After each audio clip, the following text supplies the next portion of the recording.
투데이 오늘의 말씀은 마가복음 8장 말씀입니다. 14절부터 21절까지 읽겠습니다. 제자들이 떡 가져오기를 잊었음에 배에 떡 한 개밖에 그들에게 없더라.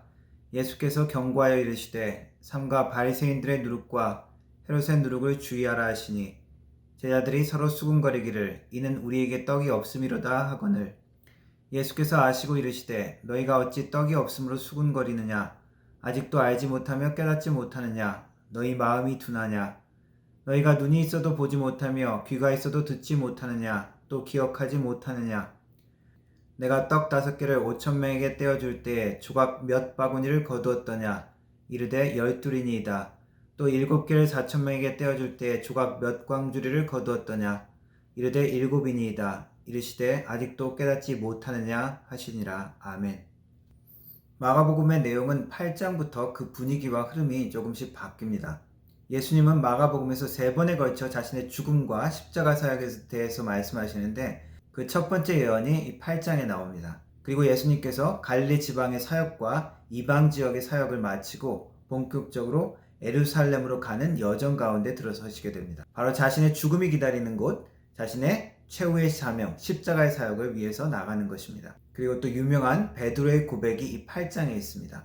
바로 메시아 예수님에 대한 정체가 서서히 드러나게 되는 시작이라고 할 수 있습니다. 오늘 읽은 말씀은 메시아의 십자가 사역이 본격적으로 드러나기 시작하는 그 부분이지만 여전히 깨닫지 못하는 제자들의 모습을 보여줍니다. 그 앞에 있었던 예수님의 많은 기적과 치유의 그 모든 것들을 보았음에도 불구하고 특별히 바리새인들은 예수님께 하늘에서 나타나는 표적을 구합니다. 그것에 대해서 예수님은 한탄하시고 그들을 떠나서 배를 타고 다른 곳으로 가시는 그 장면 가운데 배 안에서의 대화 내용이 오늘 읽은 말씀입니다. 배 안에서 예수님의 제자들은 아직도 지금 가지고 있는 떡이 없음에 대해서 걱정하고 불신하는 모습을 보여줍니다. 제자들의 반복되는 이런 믿음의 실패에 대해서 예수님은 때로는 꾸짖으시고 때로는 지적하시면서 인내하시면서 그들을 이끄시고 계시는 것입니다. 인내하시면서 그 제자들에게 바른 믿음을 가지고 바른 믿음 가운데 순종하기를 계속 촉구하시는 것입니다. 그리고 완전하지는 않지만 이 8장을 중심으로 예수님의 제자들은 서서히 예수님의 메시아 사명을 깨달아가는 것을 보여줍니다. 예수님에 대한 이해가 이제 시작되는 것이죠. 베드로의 고백의 내용이 바로 그 시작을 알리는 부분이라고 할 수 있습니다. 아직도 온전한 믿음 가운데 들어오지 못하는 제자들을 믿음 없음, 마음의 둔해짐이라고 경고하십니다. 살아있는 생물에 있어서 딱딱해지고 굳어진다는 것은 생명과 삶의 위험한 신호가 될 수 있습니다.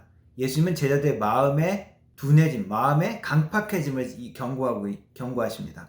우리의 적들이나 방해 세력은 외부에 있을 수도 있지만 깨닫지 못함, 둔해짐, 강팍해짐은 우리 내부의 적이 될 수 있습니다. 결국 예수님께서 바리새인과 헤롯의 누룩을 조심하라고 하신 것은 그 영향력이 제자들에게 미칠 때 이것이 큰 위협이 될 수 있다는 것입니다. 곧 불신과 불순종하는, 저항하는 우리의 고집이라고 할 수 있습니다. 이것은 결국 우리의 영을 눈멀게 하고 귀먹게 하고 예수님의 방해 세력을, 예수님의 역사를 방해하는 위협이요 대적이 될 수 있습니다. 오늘 읽은 짧은 성경 구절에 예수님은 8번이나 질문으로 제자들에게 말씀하시면서 제자들에게 깨우칠 것을 촉구하고 있습니다. 너희들이 아직도 그걸 가지고 세상 일을 가지고 수군거리면서 걱정하느냐?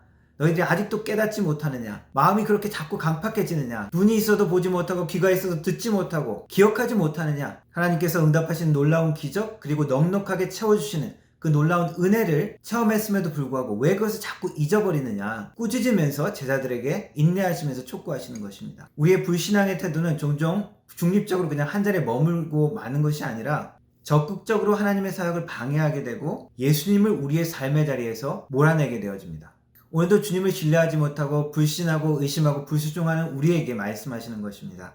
하나님께서 우리를 이끄시는 그 목적보다 우리 지금 눈앞에 있는 그 현실, 눈앞에 있는 그 문제에 빠져서 하나님의 능력과 그 응답하심을 잊고 있는 우리에게 계속 말씀하시는 것입니다. 내가 너와 함께 했던 것을 기억하라고 말씀하시는 것이고 다시 한번 깨우치라고 이야기하시는 것이고 주님을 다시 한번 신뢰하라고 말씀하시는 것입니다. 우리의 삶 가운데 역사하셨던 주님의 그 은혜와 능력들을 기억하고 내가 내 삶의 주인이 아니라 주님께서 우리의 삶의 주인 되심을, 왕 되심을 인정하는 믿음의 고백을 드리고 그 믿음으로 행하는 우리의 삶이 되기를 축원합니다. 기도하겠습니다.